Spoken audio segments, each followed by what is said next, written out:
So I made a post recently and I said that not all money is growth money, not all capital is growth capital. Sometimes these funds are hostile funds, and as a founder, you have to be discerning enough to be able to know which funds are hostile or not. If you take a hostile fund, you're going to kill your business before it even has a chance to become what you want it to be. So you might want to ask, what are hostile funds? Hostile funds are investment opportunities that come with very stringent terms and conditions that can literally destroy the business. So it turns you from being the founder of the company that you created to being an employee who is now working for somebody else.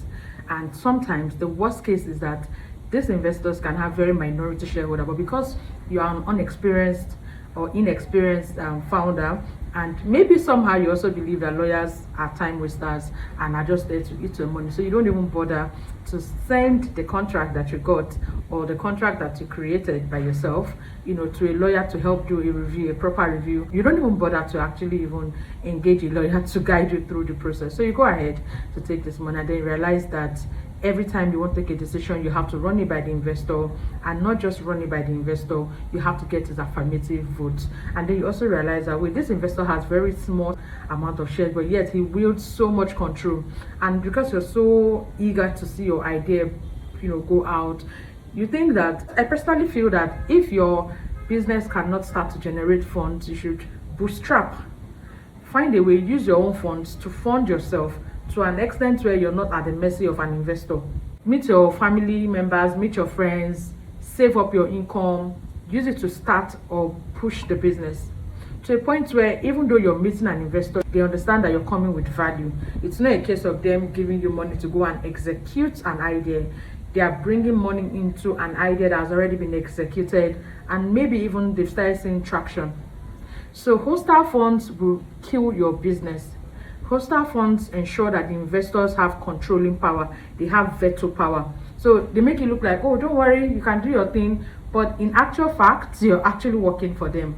They call the shots. You can't bring in another investor in the future unless you get the affirmative votes. You can't do anything unless they approve it. They have like 2 or 3 seats reserved on the board. And then they even have the right to appoint the chairman of the board. I've seen very horrible contracts, and while I don't blame them, I blame the founders who feel like they can just go ahead and enter into these transactions without getting a lawyer who understands how these things work. I mean, it's your life you're building. You're already putting in your time, energy, and resources. You might as well protect yourself along the way. And come to think of it, I don't know why investors do that, because if you cripple them, how do you intend to even realize your money back? I recently reviewed a contract. It was from the investor to the founder. The contract did not state how much the investors were bringing to the table. However, it stated so many things that the founders could not do. The balance of power was against the founder, even though the investor was a minority shareholder. I mean, like a very minor shareholder. Yet, that contract that was prepared by his own lawyer was going to make it impossible for the founder to do anything in his company. He would not be able to take certain decisions unless there was the affirmative vote of the investor. Emphasis on affirmative vote of the investor. You will be setting up yourself for disaster if you go and get funding from an investor without involving your own lawyer. As a matter of fact, it's best to review the contract. So there is such a thing as term sheet. Usually it comes from the investor, right? And the investor says, oh, these are the terms on which I want to invest in your company. You negotiate the term sheet and then you come to an understanding. It doesn't stop there. You're supposed to have an actual investment contract. There is a name for that, and it depends on the nature of the investment, right? So not all of your documents would be a shareholder agreement at first. A shareholder agreement would come, but after the main investment contract that truly, captures the essence of the investment has been executed.